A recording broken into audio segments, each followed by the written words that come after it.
subject I want to speak about today, although I can't say I have any conclusive explanation, and I'm sure everyone will want to chip in and say what they... The question is, some people ask at least, what is the need to have a human Moshiach? What's the question? What does it mean? The question, what is the need to have a human Moshiach? So the question doesn't really, the truth is the question doesn't only apply to Moshiach. Why you need it, what Taylor says? Huh? Why you need it, what Taylor says? The question is... Well, I mean, how tell you? Why does Taylor say, why the Eibush to set up the world? First, we'll get to that. The Rambam. We understand what Taylor said. We know what Taylor said. The question is, why did the Eibush set up the way that there has to be a Mashiach Gashmi? What's the Shaila? Shaila is, I mean, if you put it in context, particularly about Mashiach, the question becomes very highlighted. The question is, when Mashiach will come, will be a revelation of godliness for the whole creation. But everyone will see that the Eibush created the world. You'll see the words of Hashem. Even animals is going to be. Everyone will be Nevi'im. Everyone will be prophets.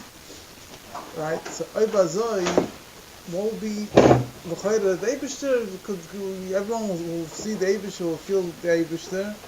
Eibishter will reveal himself to everyone. Will through prophecy, or even more than prophecy, will be revealed. Like by Matan Torah. So what's the need? Alright, like by Matan Torah, what's the need of Mashiach? The truth is, and I'll say the answer before we begin. It's very why do you need the person? Why do you need, let's say it's not a Yiludisha, it's a Malach. Why do you need Bechlal a Malach? And noch more, why you need a Yiludisha noch a Gashmi with the Malach, as he stated, as he's on the Rambam. Yeah. So, there's a few points of the question, which, I mean, I'm sure everyone, I'm just giving you food for thought. There's only one sefer that I found that speaks out right about it. That's the truth. There's a few points to the question. First of all, some people have the question, why do I need a Moshe Rabbeinu? No, that's what Kerach's time was. Not to speak about, meeting Kalam Hashem Nevi'im. You know why people say, can I have a direct line with Eibishter?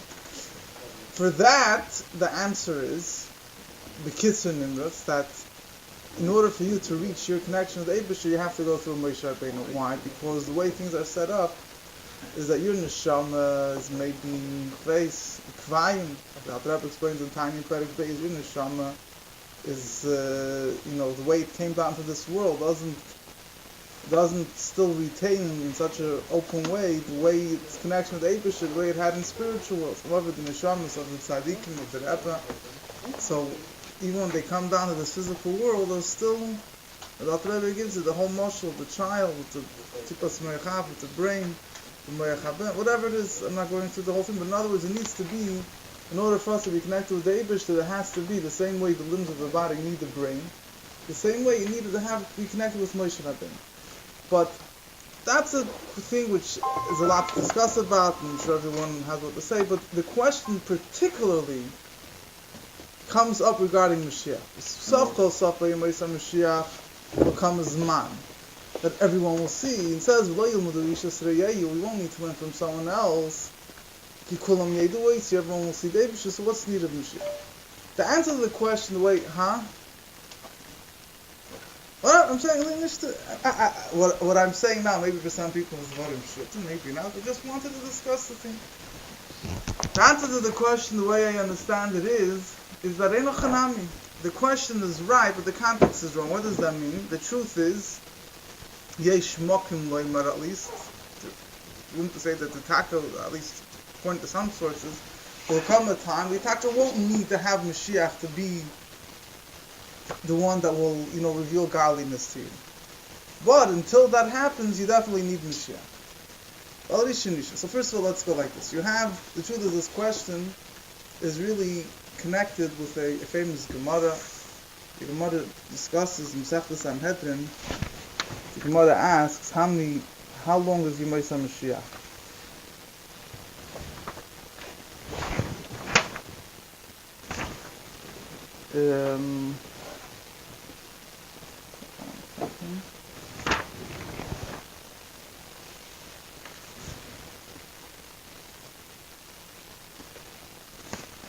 The Gemara says in Sanhedrin of Tzaddik, one of the Gemara says, one of the Gemara brings a rice. Abrezer says Yemesa Mashiach is Aboy Mishon is 40 years. And the pasuk for it, Abos bin Azai says Yemesa Mashiach is 70 years. And the pasuk for it, Rabbi Danasa says it's 3 generations. He brings a pasuk. Then it says Rabbi Hillel Omer, Elam HaMashiach L'Yisrael. Rabbi Hillel says there's no Mashiach for the Jewish people. Shekvar Achul b'Mechizkiya. Why? Because in the days of Chizkiya they already ate up Mashiach. In other words, they already merited, Yechizkiya HaMelech already personified what Mashiach is supposed to do. So the Gemara says, Amar Rav Yosef Shorali Mori with Rav Hillel. The Gemara says, Rav Yosef says, Shorali Mori, the Eibush should forgive, his master should forgive Rav Hillel that he says such thing. Why? Because he says, Chizkiya must have the Vayisheni. When did Chizkiya live? When was Chizkiya king? The first place of Mikdash. There was the Chayim, the Snai, the Vayisheni, the Rama, Givli, Moed, Basin, Nevi, Bas, Yishayim, Matich, Chavla, Pchadik, Kneshu, Rami, Vrecha, Vachum, Verba, Nasim. Read that there's a puzzle, there's the Chayim Hanavi. So the Chayim is Chayim Malachi, one of the last 3 Nevim, which lived in the beginning of the second, towards the beginning of the second base of Mikdash. So he has a pasuk that your king is coming, famous pasuk, Ani Vrecha, Vachamir, the poor person riding a donkey, Moshiach is coming. He says if Chizkiya HaMelech already was the one that personified Moshiach, so what is Chaya saying?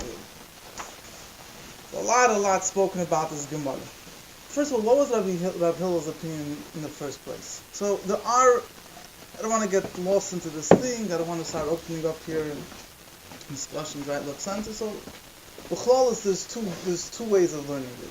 There is a way of learning it, even though it's not, the majority of people don't go this way. One way of learning it is that Hillel holds that Taka Gipshut Elam Mashiach L'Sod, he didn't merit Mashiach. How could he say such a thing?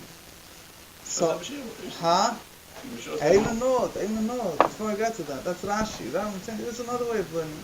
The most unfortunate don't learn what I'm saying now, but there is such a way of learning as I'm going to say now, which is Hillel says that either the Yidden won't merit Mashiach because he holds maybe in Gorem HaChet, the sins of the Jewish people. The Rebbe learns that this way based on the Radvaz. Forever? Forever? Again, I'm not...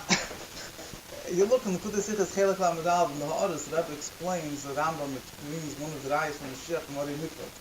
The Rebbe explains the uniqueness of the Rayas from Mori Mitzvah because the mitzvah has to happen.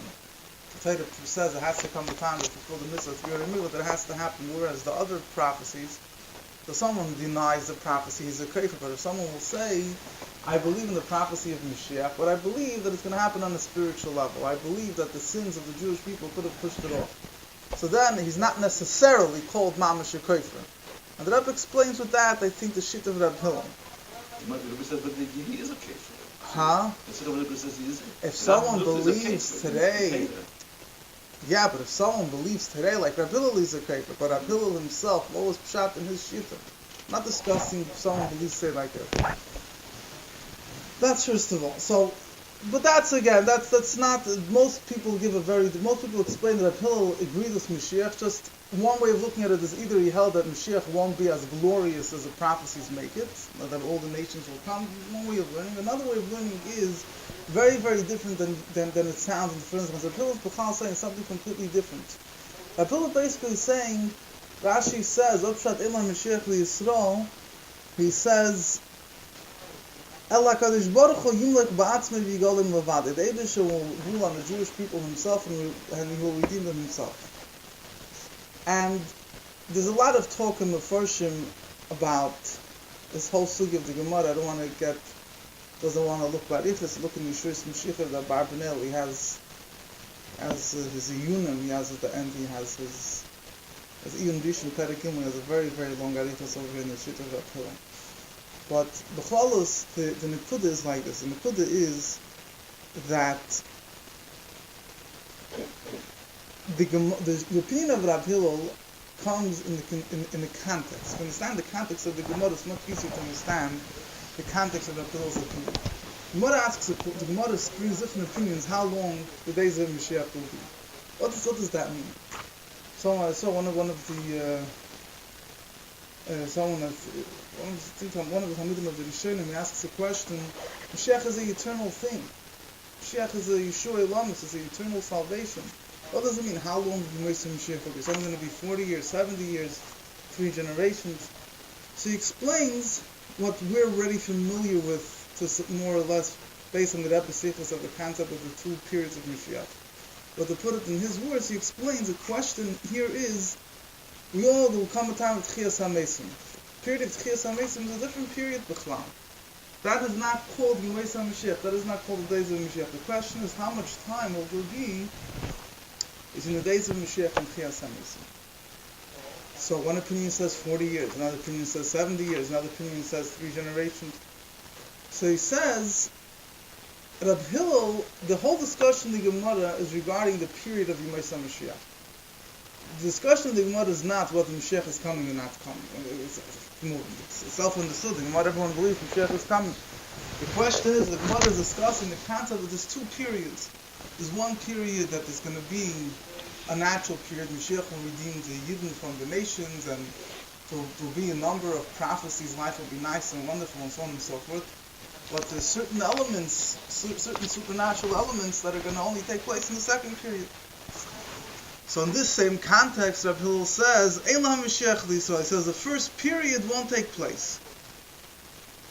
He holds, the way the Ran writes it, he says, Rab Hillel is mekatzer in Yemais HaMashiach. This lashon the Ran uses. He says, Rab Hillel holds, Rab Hillel shortens days of Mashiach. He doesn't hold to be any time, any length of the period of Yemais HaMashiach. In other words, Mashiach will talk, or wait, I think this Mashiach from the Ran, the talk will be a king that he will reveal, Mashiach will come. Right after Mashiach comes, there'll be Tchias HaMesim, Deibishter.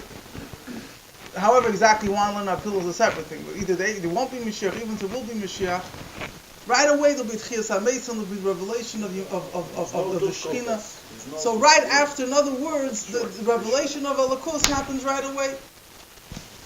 The truth is, I'll just to give an added context to this, and most of you, some of you might have heard this, but there's a medrash in a number of places. Those that are, it's in the one place, it's in the beginning of Targum Sheni on Gilas Esther. Something that a lot of people, I think, heard or went through a little bit of place, it's Russian. It's also brought on Pirkei Rabbi Eliezer. He says that there are 10 kings that ruled the world. From the beginning of creation to the end. First of all, first king was the Eibishter. Then I love Masher Malach Terem Kol Etzur Nivra. No, right, we say every day the Eibishter ruled the world before everything was created. So first you have the Eibishter. Then you had was Nimrod. Then Yosef, Shloima, Achab, Nebuchadnezzar, Chveis Kodesh, Alexander, Merton. Says the 9th king will be Moshiach. The 10th king will be the Eibishter. The kingdom will return, he uses the Lashon, the Pirkei Rabbaz uses the Lashon, Amlucha Tachsel Levalet. The kingdom will return to the Eibishter. It says, Ani Rishem and Yachrim. I'm the first, I'm the last. So, the question here, what does it mean that the kingdom will return to the Eibishter? So, the Chedushei Radal and Pirkei Rabbi Eliezer, Pirkei Radal, I think, he explained, he says that you might have said that it means the kingdom will return to Eibishter because there's a concept, brought in Gemara, the 7th millennium, everything will be destroyed, so nothing will exist, so just be the Eibishter. It'll be similar to the way it was before creation. The Eibishter existed alone, he was king alone. But he says from the Lashon of the Pirkei Rabbi Eliezer is clear, it says the Eibishter will take care of the sheep, of the Yidden, that the Yidden will still exist. So he explains that Mashiach's job, the Rebbe uses a similar word. Look into the Sichos Chelek Lametei Parshas Vayigash.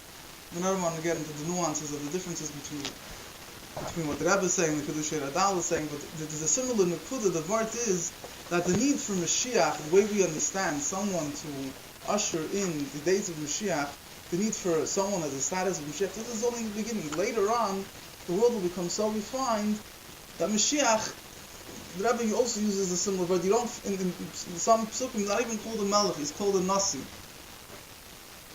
The Rebbe explains, the Rebbe says in Kedushei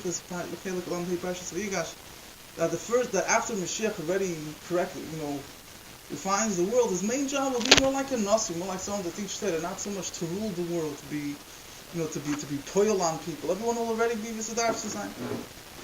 So basically, he says this is the meaning that the 10th king is the Eibusher. The Eibusher will be revealed. And so it doesn't mean Mashiach won't exist anymore, but in other words, the melucha, the necessity for Mashiach to be the king won't be there. The 9th is Moshiach. The 9th is Mashiach, but that leads into the 10th. That's what he says. I'm just giving a context to this thing. So Mamela, people explain in the Shita of Rabbi Hillel that this is what he's saying. Elah Mashiach L'Yisrael means not that he's negating the concept of Mashiach Chas v'Shalom, but he's negating the fact that there needs to be a human Mashiach. He holds that the right away being like by Matam Torah or whatever, the Eibush will reveal himself, and everyone will, all the B'tchias HaMeitz, and the whole world will have a complete change and transformation. So what do you need to have a physical Mashiach for? That's the way Zayis Mashman from Rashi, Zayis Mashman from the Ran, and the Zayis you look in the Barbanel, he says something not exactly like this. He says a different type of thing. Mashiach only to be a Melech, I'll be a Sheikh, but the whole life when you see this type of theme of thought in a number of Meforshim. So if so, the question Taka is, this is what I'm just explaining the side for the argument for Rabbi Hillel. Why, so to say, you don't need a physical Mashiach. But the Koil Mamish, the Rambam writes, you have to believe. The Rebbe says, "V'chol mishenim mamin boy." The Rambam uses a lashon. The Rambam says, whoever doesn't believe in the coming of Mashiach, so he doesn't believe in him. The Rebbe learns pshat. When the Rambam says he doesn't believe in him, it means he doesn't believe in the human Mashiach. He believes in Mashiach. Mashiach himself will take good out of both. So he says he's denying the Torah. He's, because the Torah, clearly speaks about a king, a Malach HaMashiach. The Rebbe also explains one of the reasons why the Rambam brings a number of rayas. He brings a number of proofs from the Torah for the coming of Mashiach. One of them is from Parshas Bilam, Parshas Bolach, because over there Bilam prophesies about a human king being Mashiach. So what does Hakad mean for human king to be for human Mashiach? So the answer, so there's a number of points over here. So let's start again. I'm just giving you food for thought. I'm not saying that. There's one sefer that I found, only one sefer that I found at least so far that openly addresses the Shaila. It's called Mesachta Amunis V'Deis. It's not the Amunis V'Deis from Epsanti Goyen. It's a different sefer called Mesachta Amunis. It's written by a Rav 300 years ago. It seems like he was a Rav that was, I don't know if he was so famous, but it seems like he's accepted. And he wrote a sefer in the Yonam of Hashkaf, different things. He has a chapter in the Gula HaSiga.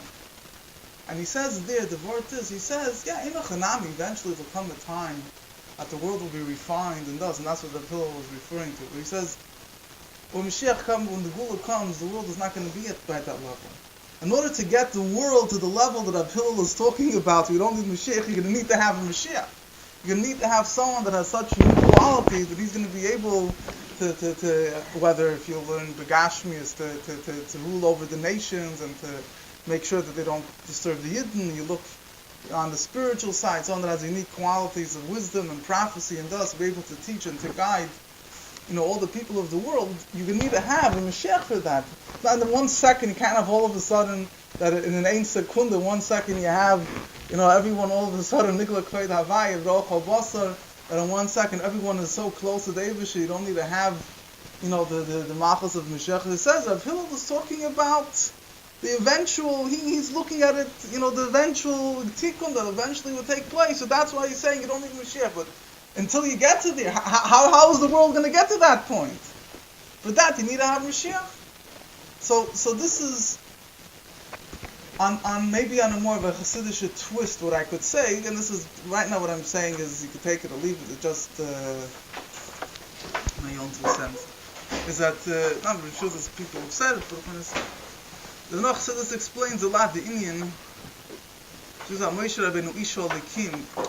will have a special mile of being a basar v'dam, a human being. For example, the Rebbe speaks, Mashiach will have the capability of uniting the highest revelations of godliness with this physical world, after because, he has, first of all, he has a prophecy somewhere almost as close, as high as Moshe Rabbeinu, and he'll be a very wise man like Shlomo HaMelech. Mashiach will have the ability to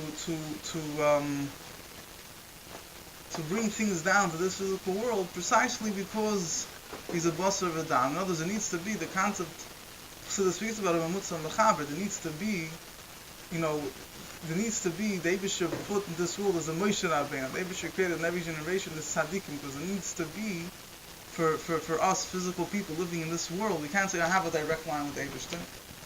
So in other words, by Mashiach within himself, like the Rebbe speaks a lot, that all the inyanim that Mashiach will affect in the world, Mashiach himself will start in Mashiach, but Mashiach itself will be on a much higher level. The Rebbe speaks about the meaning that Mashiach will be a melech, that there will be certain levels that Mashiach will achieve that he won't be able to draw down to this world if not for the fact that he's our king, that we're going to be bottled to him. So all the things Chassidus discusses a lot, that all the pu'ulas that will take place in the world, even the pu'ul on the animals, even the pu'ul on the physical daimon, all comes through Mashiach, through the Gilei Lukus that Mashiach will reveal and comes through him. And in other words, there's a certain inyan that Mashiach has, and Neshama B'guf, I guess that he connects, the Ruchnis with the Gashmis, and through that it comes down into the world. So there's the same way there's a need for a physical Moshe Rabbeinu, for a physical Navi, whatever it is. Al Derech Zeh, there's at least up until you reach, the ultimate revelation, there's a need for a physical Mashiach. I'll throw in one more part. The part that the Rebbe speaks about Kairach.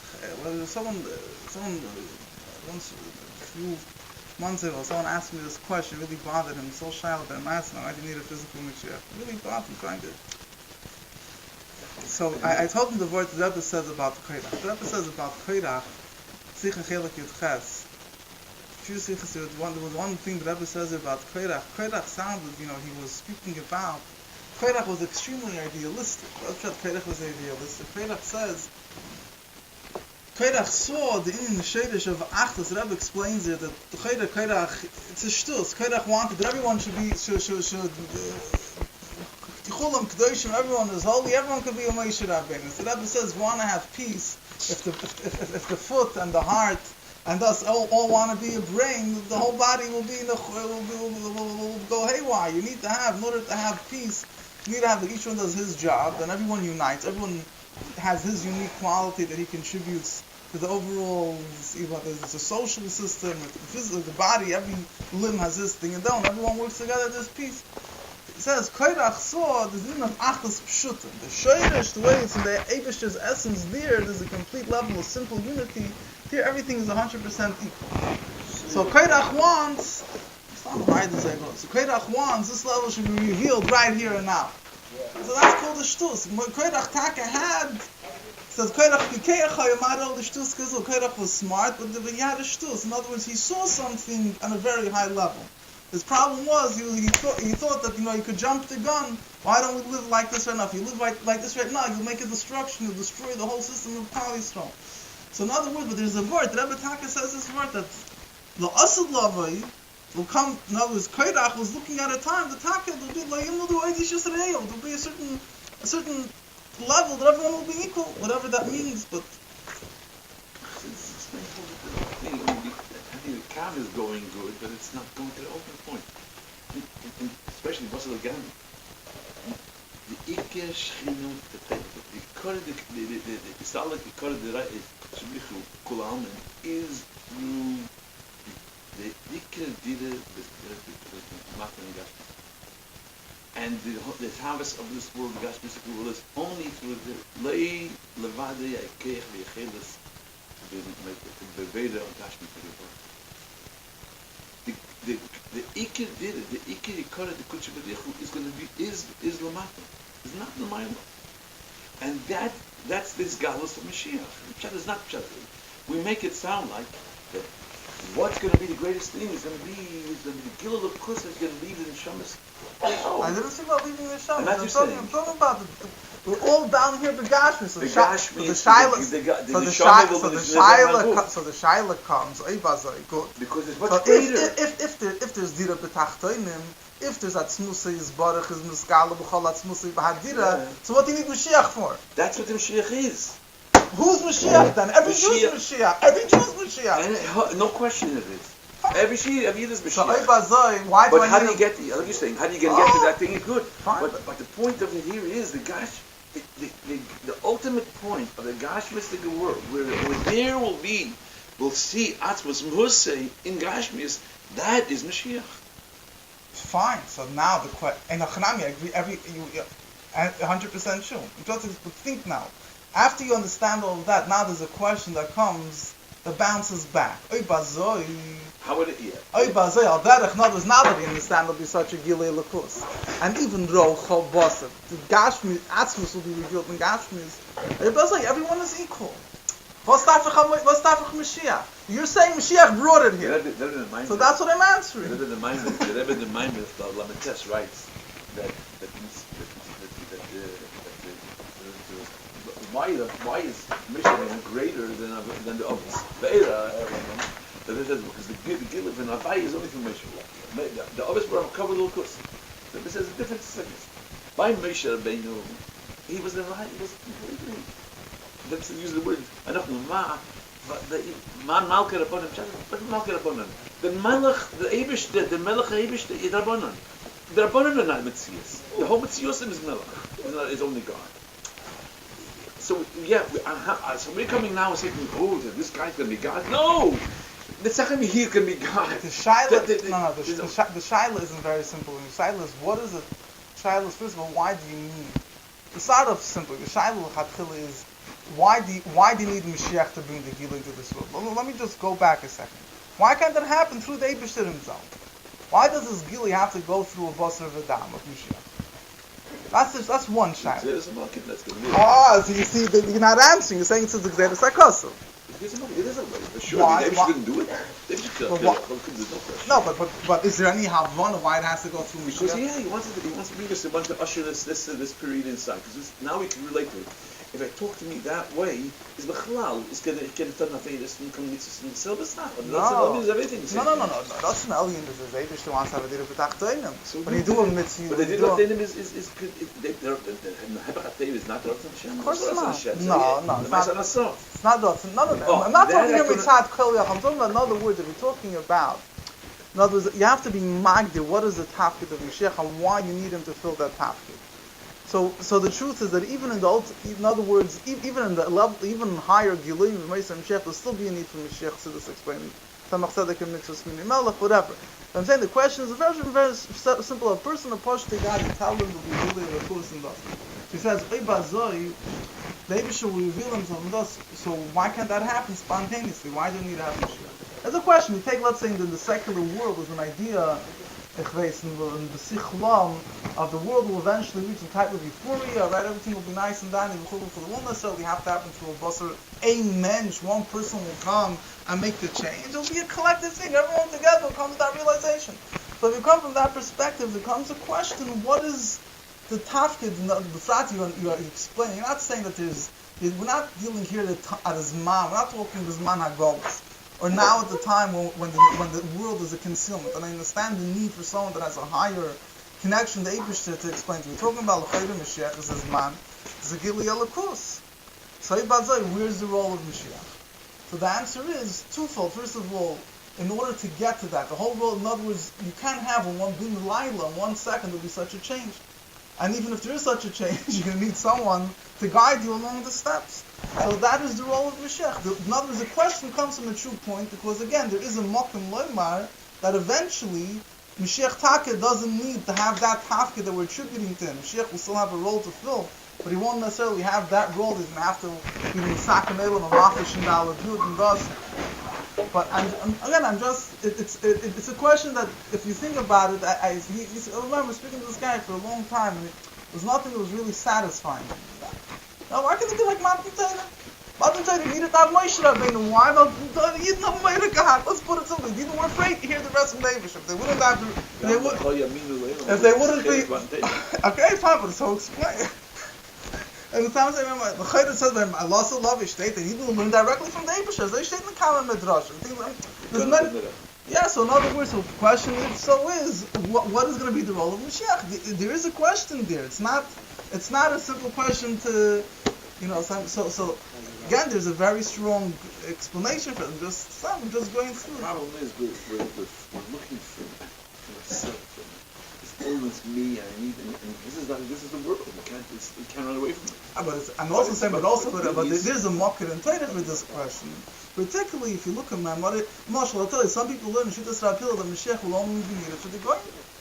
For the Yidden, they'll learn directly from the Eibishter. There are common people that learn that in Shittas Rapil. Mashiach will rule the Goyim. The Yidden, they don't need Mashiach, and there's market for this in Midrashim even. Why does Mashiach come to give Goyim mitzvahs to take it? Mashiach is here today. Yeah, Paul Eichmann, take it from the Yad Mamu.